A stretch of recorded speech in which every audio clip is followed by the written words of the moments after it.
Over the next month, I'm going to be looking at senryu, at why senryu are often seen as a lesser form of poetry, at senryu in the pre-modern era in Japan, that's before 1868, and how they developed from that point on, both in Japan and in the English-speaking world. It's been a fascinating study from a poetry and an historical point of view. You know how much I like a bit of history. I've always thought that haiku can instruct us about life in the past, but as I hope to show you, senryu can give you a fascinating insight into the past too. It's also left me with a couple of historical events which have a bearing on our poetry that I'll bring you sometime in the future. Before we continue, a reminder to make sure you're signed up to the Poetry P mailing, as a very important email will be going out very, very soon, which if you write poetry, you really don't want to miss. Also, a favour, if you could review the podcast or like and share it or all of the above, then that would be fantastic. We had a lot of new contributors to the last couple of submission periods, so I know you're helping me with this, and I thank you from the bottom of my heart, truly. As I said, over the next month, I'm going to be looking at senryu, and today I'm going to start with pre-modern senryu, that's before 1868. At the end of my podcasts, and there'll be at least 2, maybe more, I'll have an essay for you. The lovely bunch of people who support me with memberships will be sent a copy, but it will be available to everyone via Buy Me a Coffee. Hello, I'm Patricia, and this is the Poetry Pcast, inviting you to travel way back in time to senryu territory. Enjoy. So let's get started. Pre-modern senryu, before 1868. Masashi Kobayashi observed that senryu poets always seem to be conscious of haiku, but haiku poets are almost indifferent to the world of senryu poetry. That could be a sweeping generalization, but what does seem to be true is that often senryu are deemed to be a lesser form of poetry than haiku. Haiku and senryu share the same roots. They come from waka and thereafter linked verse. If you remember from my essay, Haikai Poetry and the Use of Honkadori and Honzetsu, I explained that in the time of the Manyoshi, around AD 759, courtly poets were writing waka poetry with wit and humour. And I gave you a couple of examples. The first is a waka. In this world of ours, we eat and we defecate, we sleep and get up, and after all of this, well, all that's left is to die. In this world of ours, we eat and we defecate, we sleep and get up, and after all this, well, all that's left is to die. And this one, a linked verse, which takes the form, eventually, of a waka. A robe of mist, soaked at the hem. Princess Saho, with the coming of spring, stands pissing. A robe of mist, soaked at the hem. Princess Saho, with the coming of spring, stands pissing. The second, the linked verse, was an example of a more bawdy poem and was written at a later date to the first one. Now, prior to 1603, the Osaka-Kyoto region was the dominant force in cultural and the literary world in Japan. The royal court was here, and much of the serious poetry was written by courtiers in that courtly, polite fashion. Or at least in courtly language. Sometimes, as I've said, it was quite bawdy. Humorous poetry was on the increase in the 16th and 17th century, some of it quite lewd.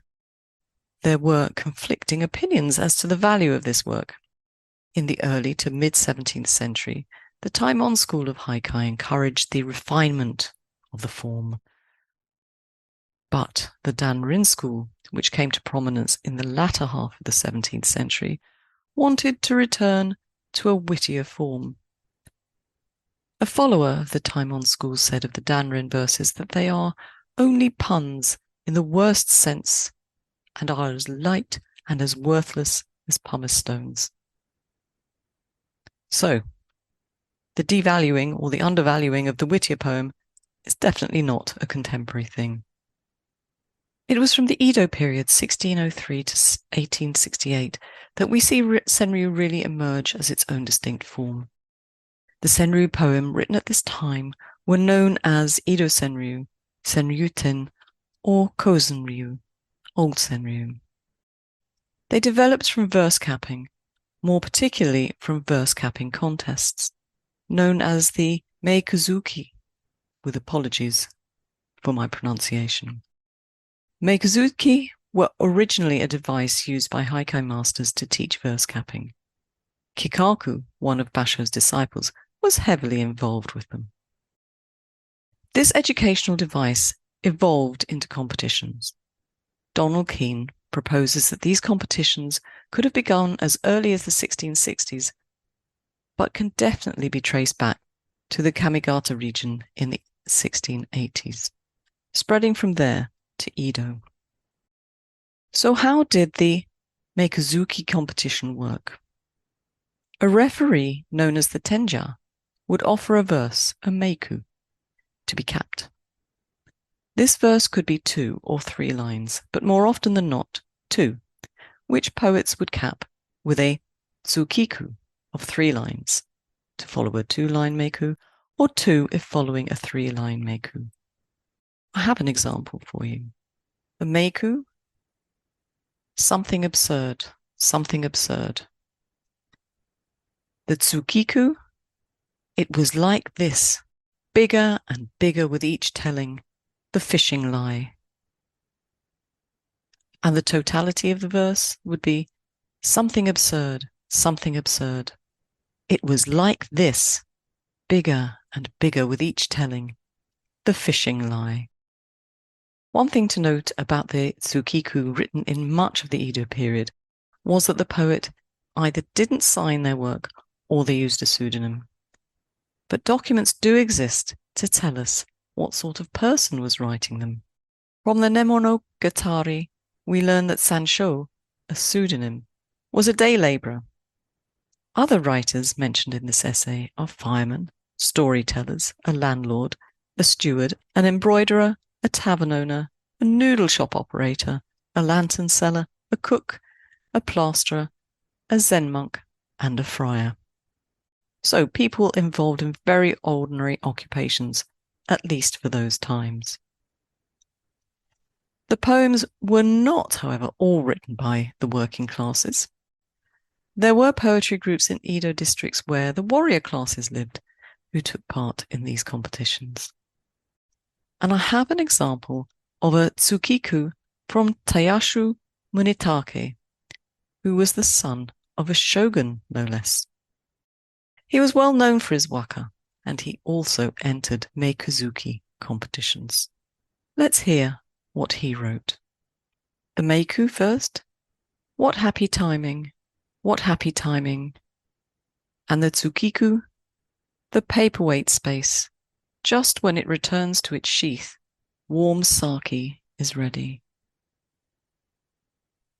And the verse in full. What happy timing, what happy timing. The paperweight space. Just when it returns to its sheath, warm sake is ready. You might wonder what all that was about, but in combination with the meiku, the tsukiku suggests that the author is relieved, having written a letter of some difficulty, and now he can relax and enjoy his sake. Why were tsukiku written mainly anonymously? Partly this can be explained by the organization of the meikuzuki. The tenja, usually a gentleman, would deliver his meiku to several poetry clubs. The leader of the club would deliver the tsukiku back to the tenja without the names of the poet on the poems. The poems were, after all, in competition, and prizes could be run. So to ensure fairness, they were judged anonymously. But in addition to that, some of the poems could be quite scathing, often poking fun at people of power. And that's another reason for the anonymity, to allow these poets to write freely and without fear of reprisal. Now, once a haiku was offered, the poets would pay a fee to be included in the competition. And Ueda is quite scathing about meikuzuki masters and tenjas, saying that many people with meager poetic talents declared themselves tenja. Anyone who knew a little bit about verse writing could become a master, since all he needed to do was come up with haiku and distribute them to various poet groups. He goes on to suggest that many haiku masters and tenjas were more interested in gathering the fees for the competition than developing the talents of the poets, and says that very few great verses came from the meikuzuki before the mid-18th century. Maybe he has a point. But what happened in the latter half of the 18th century to improve things? Well, there was a gentleman called Karai Senryu, who started his own meikuzuki competitions in 1757. He became recognized as one of the most influential meikuzuki master and tenja of his time. And as you may have guessed, he gave his name to the form that was emerging through his competitions. Ueda speculates that Mr. Senryu was successful as a tenja who developed quality work from poets for several reasons. He wrote good open-ended haiku, allowing contestants to really go for it and give full rein to their imagination. He was a strong leader. He had a good critical sense of poetry. And he, as many of the tenja did, edited the poems before they were published. Ueda suggests that because he opened his competition only to those who dwelt within the Edo area, it made the poems stronger. I'm not sure about that. Maybe that speaks more to why the publication of the competition results and the number of poets taking part increased dramatically. He was a big fish in a small but highly populated pool. If you have thoughts about that, do let me know. Anyway, what was emerging from the work of Mr. Senryu and the poets who entered his competitions became evident when in 1765, the first anthology of some of the winning poems from his competitions were published, the Yanagidaru. Goryokin Arubeshi, who was a contemporary of Mr. Senryu, was the editor of this anthology, and he published the Tsukiku without the haiku, saying that he had selected verses that could be easily understood by themselves. And of course, it was the Tsukiku which eventually became known as Senryu. So the Yanagidaru was a bestseller, and although it was meant to be a one-off, a couple of years later a second was produced, and thereafter it became an annual event. And again, I have a couple of examples for you. A Tsukiku from 1770. Caught in the act, he flees, throwing away a spray of blossoms. Caught in the act, he flees, throwing away a spray of blossoms. And one from a year later, 1771. No trespassing. Thanks to the sign, you find a shortcut. No trespassing. Thanks to the sign, you find a shortcut. This anthology, the Yanagidaru, only ceased publication in 1838. But the quality of the Tsukiku was declining. In fact, it began to decline in the late 1780s before the death of Mr. Senryu and Goryokin. We can theorize as to why it was. Perhaps initially it was something to do with the aging of the two dominant figures in the world of meikuzuki. Perhaps it had something to do with the shortness of the form itself. Many argue in haiku and senryu that the form restricts creativity. I reject that argument. The subject matter of haiku and senryu are on the one hand constant. We write of seasons or about humans. But on the other hand, our subject matter is ever changing. Look at our climate. Look at humans ourselves, our opinions, what we do, technology. Honestly, it'd be very difficult for poets to exhaust the possibilities of these art forms. What is certain is that other forms of humorous literature had exploded onto the scene in Edo, which were in direct competition with Meikozuki. Kibyōshi, a type of popular fiction using the same type of humor as senryu, became increasingly popular from 1775 onwards. And koyoka, otherwise known as madwaka, became extremely popular in the literary circles of Edo from the 1880s onwards. And finally, possibly the kicker, in the 1790s, the shogunate, alarmed at the explosion of satire, issued laws restricting freedom of publication, which, as you can imagine, had a detrimental effect. Publishers had to be very careful what they published. Perhaps something very similar is going on in our world at the moment. I'll say no more. But to return to where I started, haiku and senryu have their roots in waka and linked verse. And so whilst there are poems which are clearly haiku and clearly senryu these days, there are poems along the short form continuum which could be described as either. But let's concern ourselves with senryu at the far end of the haiku senryu scale. What were the characteristics of the tsukiku, or senryu as I'll continue to refer to them, in the pre-modern era? A senryu referred to aspects of the human condition. According to Ogawa Akimichi, they were playful verses that comment on human behaviors, virtues and vices, noble and base emotions, thoughts of upper and lower class people, and all the other matters that make up this life on earth. I quite like that definition. So they deal with humans, nature, character, and life in casual, everyday situations, often, but not always, comically, with satire. Whether comic or not, though, they convey an immediate sense of humanity to their readers.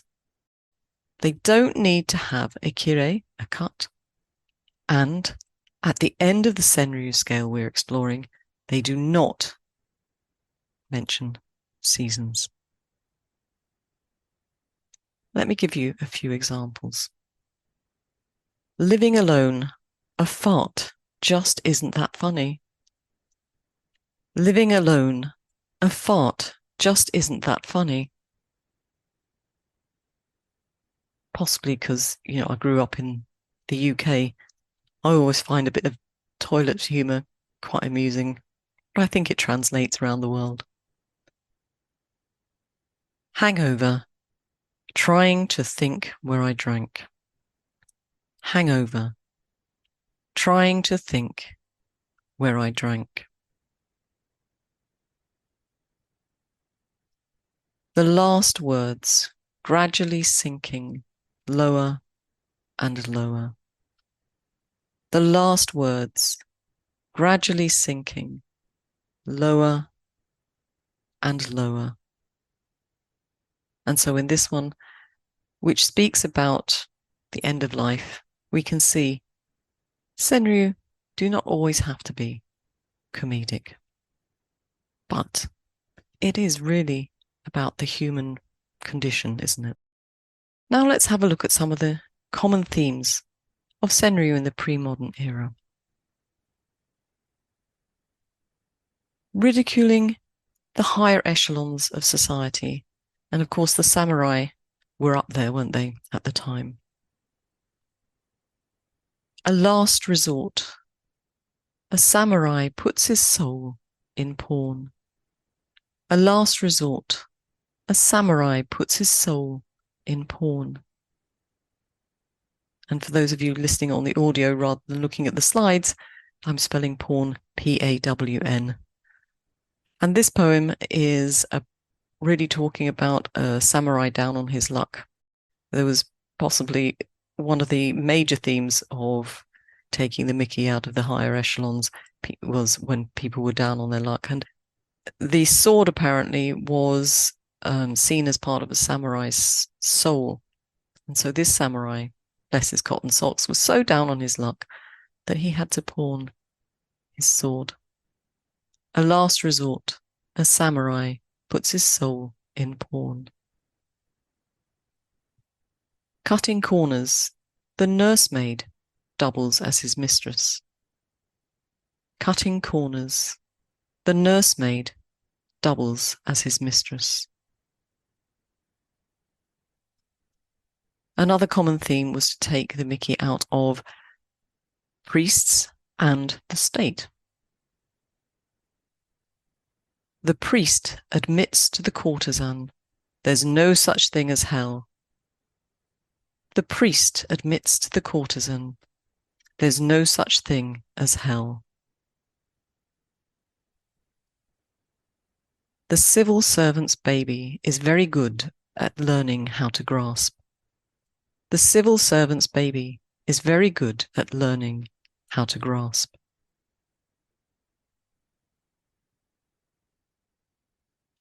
Another theme was the sort of rigidity of thinking or stubbornness.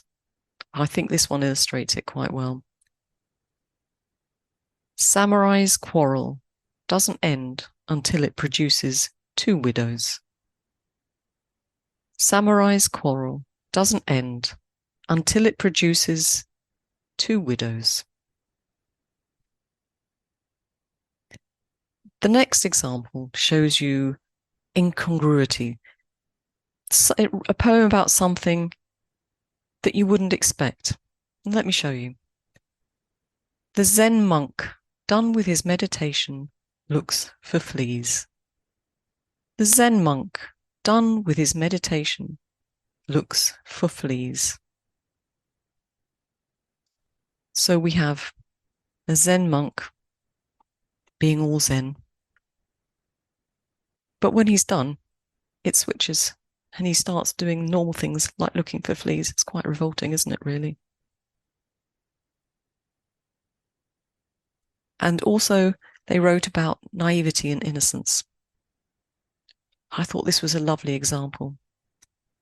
The toddler struggling to get a handle on a melon. The toddler struggling to get a handle on a melon. We can all see it, can't we? And now a couple of examples about love. Or perhaps I should say, satirizing love. To put it briefly, courting is tantamount to begging. To put it briefly, courting is tantamount to begging. At the trysting house, the pair decides it's time to pull out.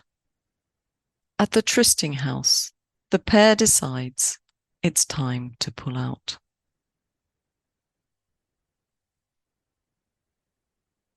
And the battle of the sexes was always a great one to write about. You're divorced, but his wife, who's heard it all before, just sits there, smoking. You're divorced, but his wife, who's heard it all before, just sits there, smoking. Days when I win, she doesn't tell me off. That's women for you. Days when I win, she doesn't tell me off. That's women for you. I imagine this gentleman to have a bit of a gambling habit. Poets often wrote about family life too. I thought this one was a very touching piece. Though she's asleep, the fan keeps moving. Motherly love. Though she's asleep, the fan keeps moving. Motherly love. One wants to save and the other to spend.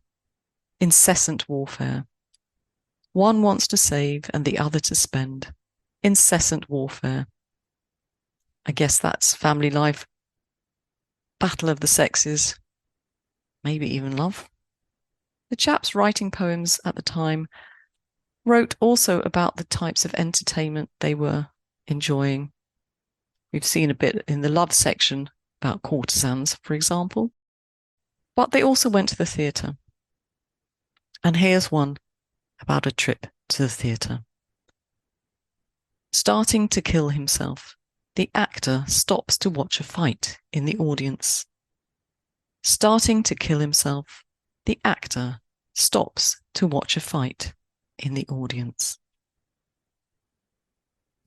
Now, I've said that poets would write about the state, about people higher up the social scale than them, but they'd also write about heroes from the here and now or the past, about gods, etc. So this next poem could fit in the bit where they're poking fun at people higher up the social scale, but it could also fit in with a poem about heroes and heroines. Cockroach on board. The former empress and her suite all stood up. Cockroach on board. The former empress and her suite all stood up. And finally, just to remind people that Senryu are about everyday life. And when I read this poem, I thought, oh, yes, that does describe something that happens. And it tackles a sad theme, but in quite a funny way. Long walk to the graveyard. The mourners trudge on, speaking ill of the deceased. Long walk to the graveyard. The mourners trudge on, speaking ill of the deceased. And here's a little picture of everyday life that I can just see myself doing. She asks the price of things she doesn't want, sheltering from the rain. She asks the price of things she doesn't want, sheltering from the rain. So that's the poetry I have to illustrate what was going on in the pre-modern Senryu world. Next time, I'm going to turn to Senryu post-1869, the period when things were changing dramatically in Japan. It was opening itself up to the West and becoming very curious about the literature Western writers were producing. So we'll continue this journey of Senryu in a couple of weeks. Next time, I have a reading from a lovely Irish poet to give us a little view of life on an Irish farm. Do join me and my guest and relax to the sound of his lovely voice, giving us an insight to his Irish world. See you next week. Until then, keep writing. There won't be too many things in the show notes this week, but as I said, once I've finished doing all the Senryu, I'll put together an essay and that will be available, and you can have a good read of the development of the Senryu form. But for now, ciao!